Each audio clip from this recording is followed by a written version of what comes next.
davam edirik. Çevrə üzrə bərabər sürətli hərəkətdən. Dönmə bucağı fi bərabərdir L böl R.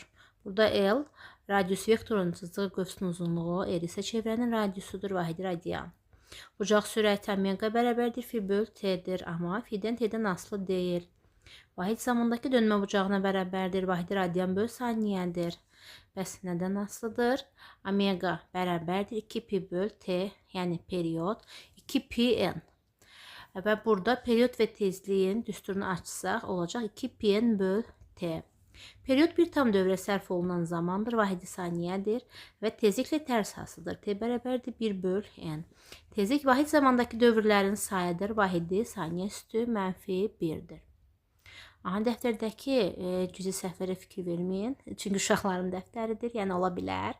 Yəni keçək növbəti düsturlar. Tezlik də periyodla tərs asılıdır. N bərabərdir 1 böl T. Çevrə üzrə bərabər sürətli hərəkətdə xətti sürəti çevrənin uzunluğunun periyoda nisbəti ilə, yəni L böl T ilə 2pi böl T ilə tapmaq olar. 2pi böl T-nin yerinə omega yazsaq, V bərabərdir omega R, V bərabərdir 2pi R-in, V bərabərdir 2pi R böyük N böl kiçik T-yə. V bərabərdir L böl T, V bərabərdir 2pi R-in, V bərabərdir 2pi R böl T-yə görə L N-dən düz, T ilə tərs mütənasibdirlər. Bir tam dövrdə çevrədə gedilən yol L bərabərdir 2pi R, yer dəyişməsi 0, sürət dəyişməsi 0. T böl 2-də gedilən yolu tapmaq üçün 2pi R-in 2də 1'ini tapırıq. Pi R, yer dəyişmə 2R, sürət dəyişməsi 2V. 4də 1-də gedilən yol Pi R böl 2, yer dəyişmə R kökdə 2, Pifagor teoreminə görə tapırıq. Və sürət dəyişməsi V kökdə 2. 4-də 3 periyodda gedilən yol deməli 3pi R böl 2, yer dəyişmə R kökdə 2, sürət dəyişməsi V kök altda 2. 6-da 1 periyodda gedilən yol pi R böl 3, yer dəyişmə R, sürət dəyişməsi V-yə bərabərdir. Çevrə üzrə hərəkətdə mərkəzə qaçma təcili radius boyunca çevrənin mərkəzinə doğru yönəlir.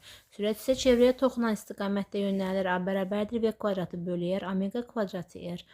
Omega V 4pi kvadratı R böl T kvadratı, 4pi kvadratı R, n kvadratı böl T kvadratı, 2pi V n, 2pi V böl T. İç-içə keçirilmiş konsentrik çevrələrdə periyod, tezlik, bucaq sürəti və dövrlərin sayı eyni olur bərabər zaman müddətində. Bu zaman V bərabərdir omega R və A bərabərdir omega kvadratı R-ə görə sürət də təcildə radiusla düz mütənasibdir.